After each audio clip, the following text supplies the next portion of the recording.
Michael और Lucifer भी एक फरिश्ते से डरते थे। वह लड़ाइयां नहीं लड़ता था, वह संदेश नहीं लाता था, वह कहानियों को खत्म कर देता था, चुपचाप, बिना किसी चेतावनी के। उसकी उपस्थिति का एक ही मतलब था, आपका समय समाप्त हो गया है। उन्होंने उसे अजराइल, मौत का फरिश्ता कहा। कुछ लोगों का मानना था कि वह एक फुसफुसाहट से आत्मा को निकाल सकता था। दूसरों का कहना था कि जिस पल वह प्रकट होता था, आत्मा जान जाती थी कि अब समय आ गया है। और जब वह आता था तो सबसे महान फरिश्ते भी एक तरफ हो जाते थे। यह द स्पर्श स्क्रोल है, और आज हम सबसे डरावने फरिश्ते की कहानी बता रहे हैं जो कभी जिया था। आपका स्वागत है। एक फरिश्ते का जन्म बहुत पहले, जब समय की गिनती नहीं होती थी और इंसान धरती पर नहीं चलते थे, तब मौत जैसी कोई चीज नहीं थी। दुनिया अभी पूरी नहीं हुई थी, जीवन शुरू नहीं हुआ था, और इसलिए जीवन का अंत भी सृष्टि का हिस्सा नहीं था। लेकिन यह सब एक ही चुनाव से बदल गया। शुरुआत में पहले इंसान आदम को बनाया गया और एक आदर्श बगीचे में रखा गया। यह जगह, जिसे ईदन कहा जाता था, शांतिपूर्ण और दर्द रहित थी। यह एक उपहार था। लेकिन जब आदम और हव्वा ने ईश्वर की अवज्ञा की और उस पेड़ से फल खाया जो उनके लिए वर्जित था, तो उन्होंने दुनिया में एक नई चीज, पाप को जन्म दिया। और पाप के साथ वह परिणाम आया जो पहले कभी मौजूद नहीं था, मौत। उसी पल से मौत सभी मनुष्यों के लिए एक वास्तविकता बन गई। इंसान अब हमेशा के लिए नहीं जिएंगे, इसके बजाय वे पैदा होंगे, बूढ़े होंगे और अंततः मर जाएंगे। और चूंकि अब मौत दुनिया का हिस्सा थी, तो किसी को इस नई मानवीय यात्रा को पूरा करने की जिम्मेदारी लेनी थी। लेकिन यह काम किसी भी फरिश्ते को नहीं दिया जा सकता था। सबसे कठिन कार्य स्वर्ग के कई फरिश्तों में माइकल जैसे योद्धा, गैब्रियल जैसे संदेशवाहक और अन्य फरिश्ते थे जो विशेष कर्तव्य निभाते थे। हर किसी की एक भूमिका थी, लेकिन मौत लाने, जीवन को समाप्त करने और आत्माओं को अगली दुनिया में ले जाने का काम कुछ अलग था। इसके लिए साहस, आज्ञाकारिता और एक असामान्य ताकत की जरूरत थी। वह काम करने की ताकत जो कोई और नहीं करना चाहेगा। इसलिए ईश्वर ने एक आदेश दिया। उन्होंने अपने फरिश्तों को पृथ्वी पर जाकर उस मिट्टी को इकट्ठा करने के लिए कहा जिससे आदम को बनाया जाएगा।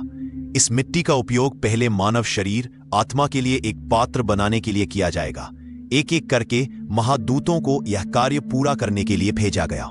कुछ सूत्रों का कहना है कि माइकल ने कोशिश की, लेकिन पृथ्वी रोई और उससे अपनी मिट्टी ना लेने की गुहार लगाई।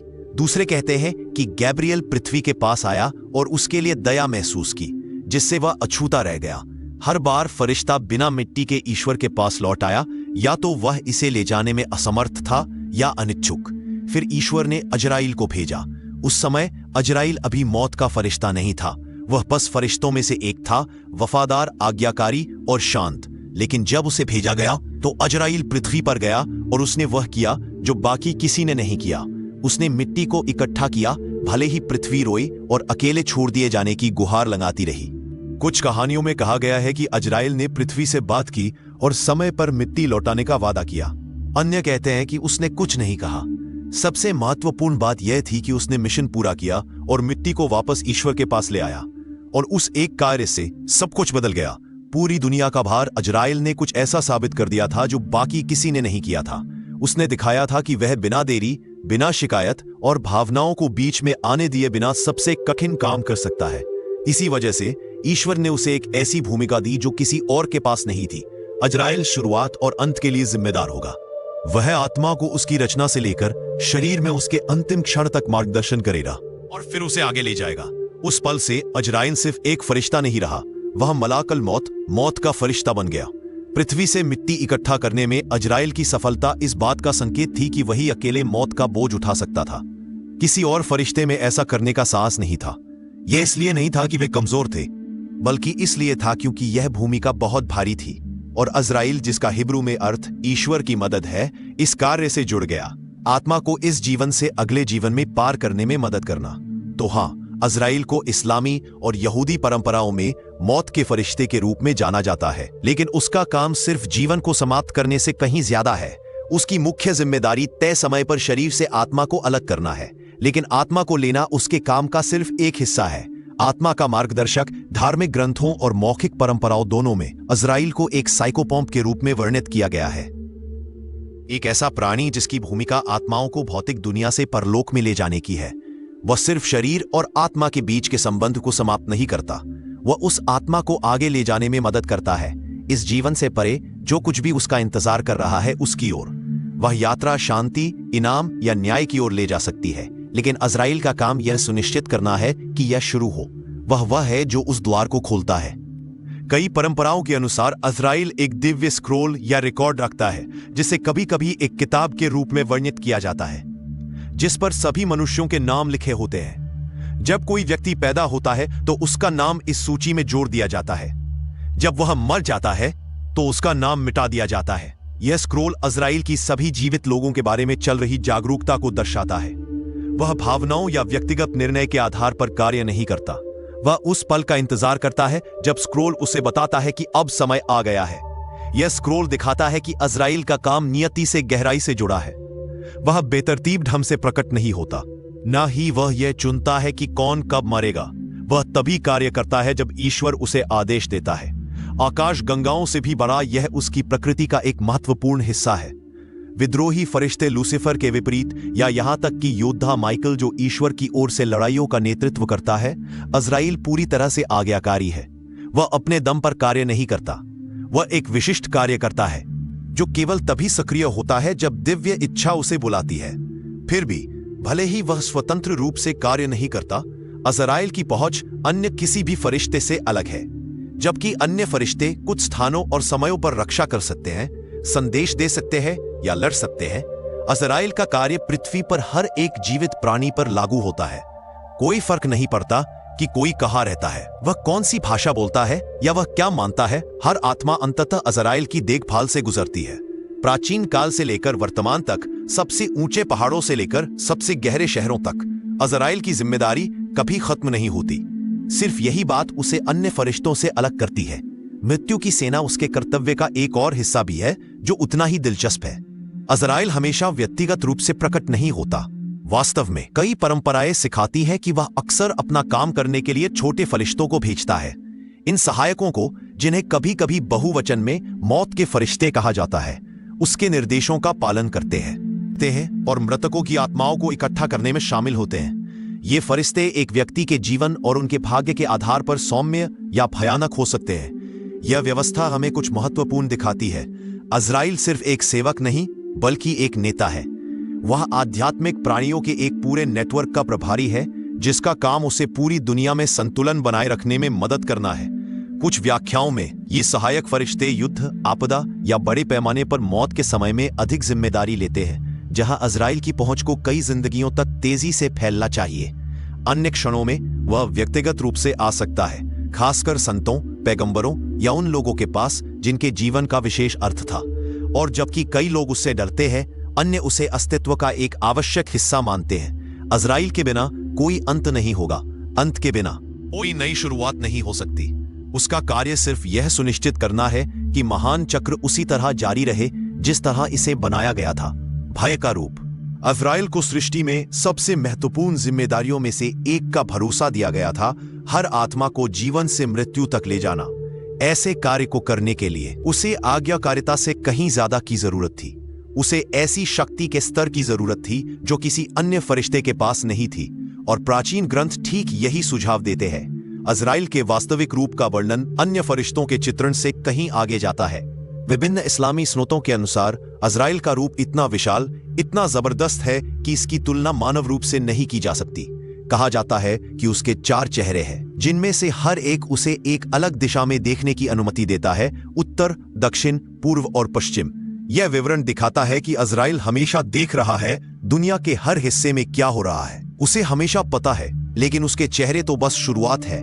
अज़राइल को 4000 पंखों वाला भी बताया गया है। ये उन चित्रों या कहानियों में दिखाए गए पंखों की तरह नहीं है, जहां फरिश्ते पंखों वाले चमकते इंसानों के रूप में दिखाई देते हैं। कहा जाता है कि उसके पंख लोहे की छड़ों, नुकीले हुक और बड़ी कैंची से बने हैं, जो काटने और फाड़ने के लिए है। ये पंख पाप से चिन्हित आत्माओं के लिए आरक्षित है, और वे मृत्यु के एक अलग पक्ष को दर्शाते हैं, जो शांति के बजाय भय लाता है। और फिर आकार है। इब्न जफर अल-वायज़ और अन्य शास्त्रीय टिप्पणीकारों जैसे कुछ इस्लामी विद्वानों ने अज़राइल को 7000 फीट या अंगों वाला बताया। कहा जाता है कि हर एक का एक उद्देश्य होता है, जो उसकी अनगिनत आत्माओं के साथ एक साथ बातचीत करने की क्षमता से जुड़ा होता है।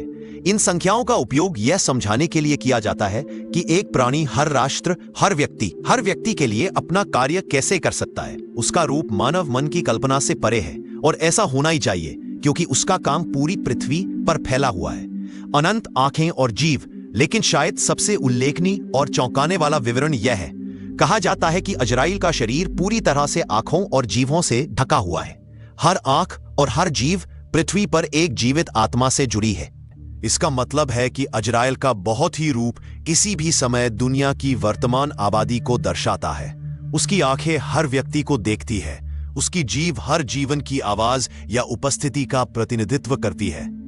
और यहां ये वास्तव में परेशान करने वाला है, जब कोई व्यक्ति मर जाता है तो उन आंखों या जीभों में से एक गायब हो जाती है। ये उसके शरीर से गायब हो जाती है, यह दिखाते हुए कि जिस जीवन का वह प्रतिनिधित्व करती थी वह समाप्त हो गया है। कई परंपराओं में अजराइल का रूप स्थिर नहीं होता। ये ग्रह पर जीवित प्राणियों की संख्या के आधार पर लगातार बदलता रहता है। उसका शरीर मानव अस्तित्व के साथ तालमेल में है। कुछ कथाओं में अजराइल एक जलती हुई चाबुक रखता है, एक हथियार जो दिव्य शक्ति और अधिकार का प्रतिनिधित्व करता है। इसका उपयोग अन्य आध्यात्मिक प्राणियों को आज्ञा देने और ईश्वर की इच्छा को लागू करने के लिए किया जाता है। एक और शक्तिशाली छवि उन रिपोर्टों से आती है कि पूरी पृथ्वी अजराइल को उसके हाथ में एक कटोरे के रूप में छोटी दिखाई देती है। कुछ विद्वानों ने इसे एक डिश या एक छोटे बर्तन से बड़ा नहीं बताया। इसका मतलब है कि वह किसी भी स्थान पर तुरंत पहुंच सकता है। दूरी, सीमाएं और समय उसके लिए कोई मायने नहीं रखते।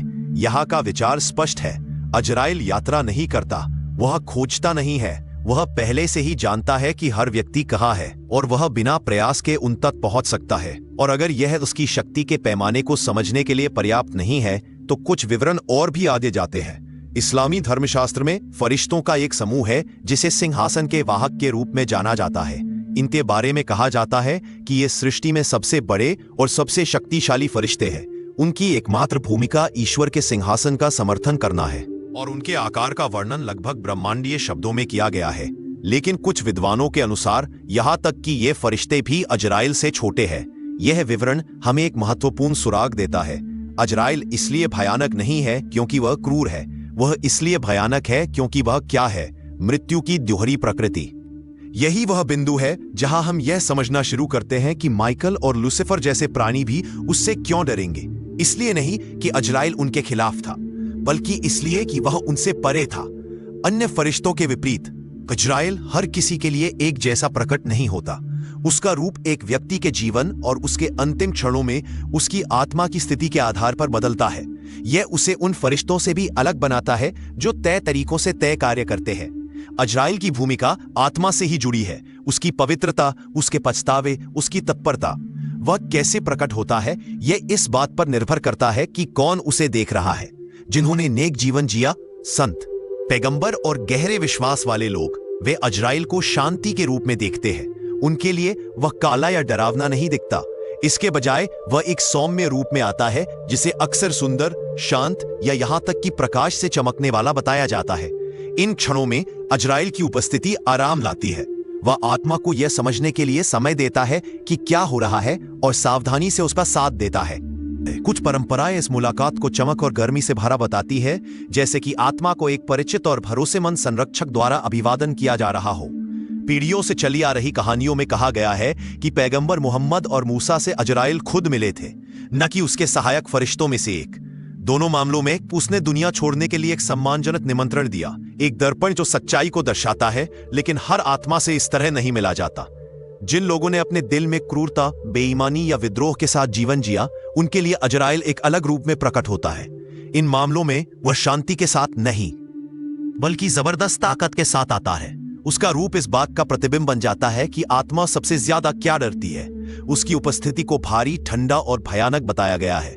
कुछ परंपराएं कहती है कि पापियों को अपनी आत्मा को धीरे धीरे उठाए जाने के बजाय फाड़ा हुआ महसूस होता है। इन अंतिम क्षणों में कोई आराम नहीं होता, केवल भय, पछतावा और दर्द होता है। अजराइल की यह दोहरी प्रकृति उसके डिजाइन का हिस्सा है।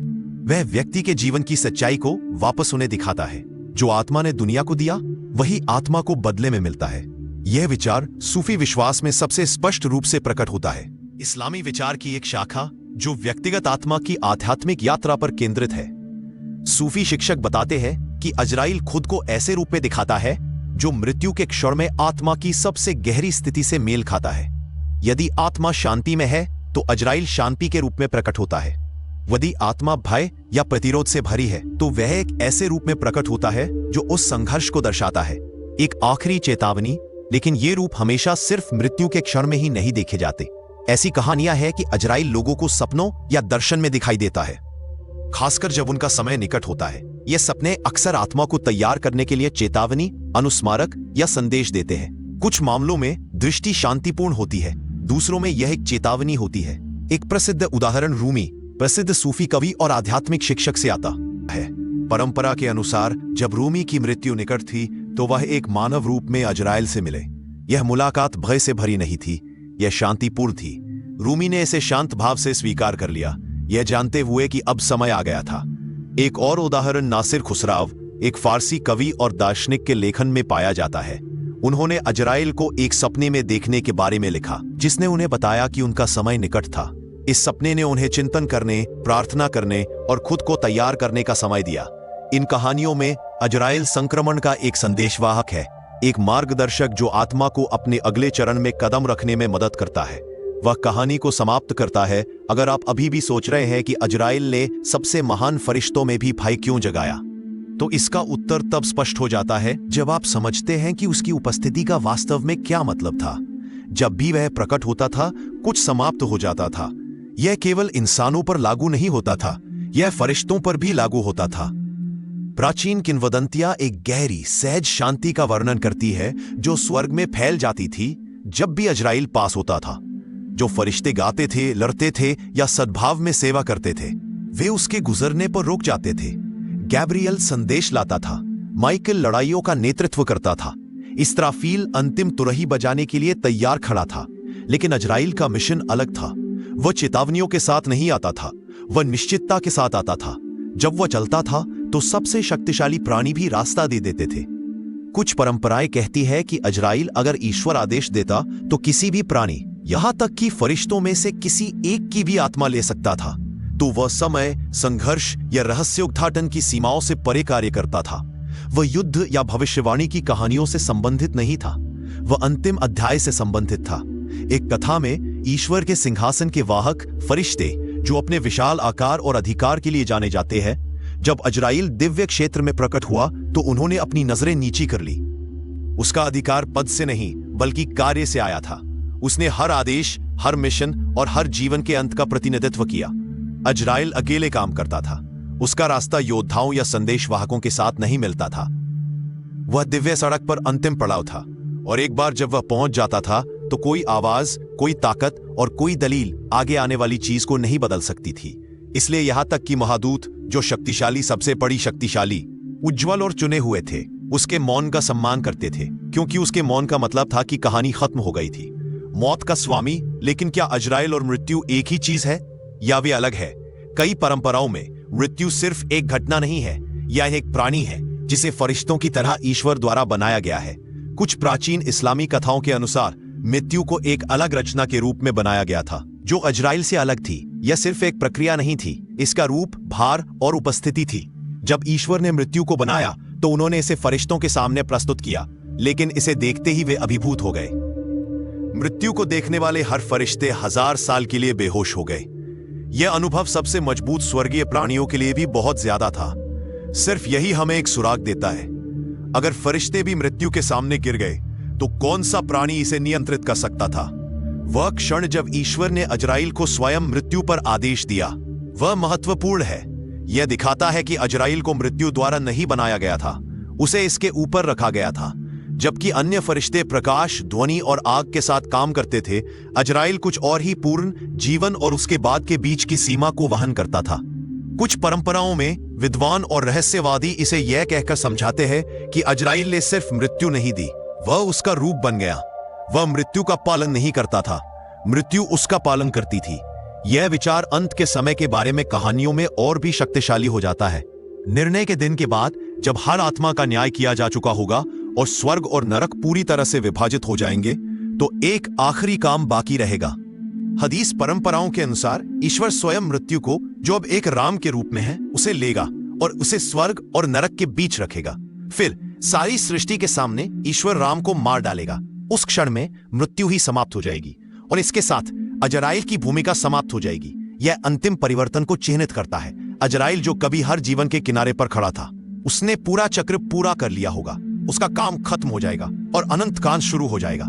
तो शायद अजराइल सिर्फ मृत्यु का सेवक नहीं था, शायद वह मृत्यु था जिसे दिव्य आदेश द्वारा आकार दिया गया था, गहराई से परे। और क्योंकि हमने अब तक जो कुछ भी देखा है, यह कोई आश्चर्य की बात नहीं है कि आज कई लोग अजराइल को ग्रिम रीपर से जोड़ते हैं। लेकिन ग्रिम रीपर के विपरीत, जिसे अक्सर ठंडा या डरावना दिखाया जाता है, अजराइल की उत्पत्ति उसे दोनों भयभीत और सम्मानित के रूप में दिखाती है। वह ईश्वर की इच्छा को पूरा करता है, न कि व्यक्तिगत निर्णय को। अजराइल का नाम कविताओं, किताबों और यहां तक कि लोकप्रिय मनोरंजन में भी दिखाई देता है। समय के साथ मौत के फरिश्ते के रूप में उसकी भूमिका ने दुनिया भर के लेखकों, विचारकों और कलाकारों को प्रेरित किया, खासकर पश्चिम में।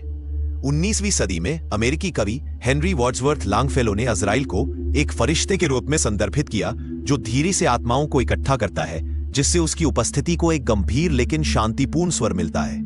उसी समय के आसपास लेक हंट ने the reaper and the flowers लिखी, जहां अजराइल एक शांत आकृति के रूप में काले रंग में प्रकट होता है, जो नुकसान पहुंचाने के लिए नहीं बल्कि मार्गदर्शन करने के लिए आता है। ब्रिटिश लेखक G.K. चेस्टरटन ने भी अपनी कविता में अजराइल का उल्लेख किया। उनके कार्यों में अजराइल को एक शक्तिशाली शक्ति के रूप में वर्णित किया गया है, जिसे महान आध्यात्मिक लड़ाई के क्षणों के दौरान बुलाया जाता है, जो मूल धार्मिक संदर्भ के बाहर भी फरिश्ते के लास्टिंग महत्व को उजागर करता है। सालों से अजराइल नाम आम जनता के लिए ज्यादा परिचित हो गया। 1980 के कार्टून द स्मर्फ्स में खलनायक गर्गामेल ने अपनी बिल्ली का नाम अजराइल रखा, एक छोटा सा विवरण जो सांस्कृतिक स्मृति में फरिश्ते के गहरे स्थान को दर्शाता है। एक हल्के फुल्के माहौल में भी नाम अभी भी रहस्यमय, अंधेरे और अपरिहार्य से जुड़ा हुआ था। यह अजराइल को एक प्रतीक से ज्यादा बनाता है। वह सिर्फ एक परछाई या एक मिथक नहीं है, वह एक ऐसा चरित्र है जो जीवन और मृत्यु, धर्म और लोक कथाओं, भय और आराम के बीच की सीमाओं को पार करता है। और अब जब आपने अजराइल की कहानी सुनी है, तो आप उसे कैसे देखते हैं? एक डरावनी आकृति के रूप में जिससे डरा जाए, या जीवन के अंतिम चरण के एक संरक्षक के रूप में? हमें नीचे कमेंट में बताएं कि आप क्या सोचते हैं। यदि आपको यह कहानी पसंद आई तो वीडियो को लाइक करें और चैनल को सब्सक्राइब करें। मिलते हैं नेक्स्ट वीडियो में।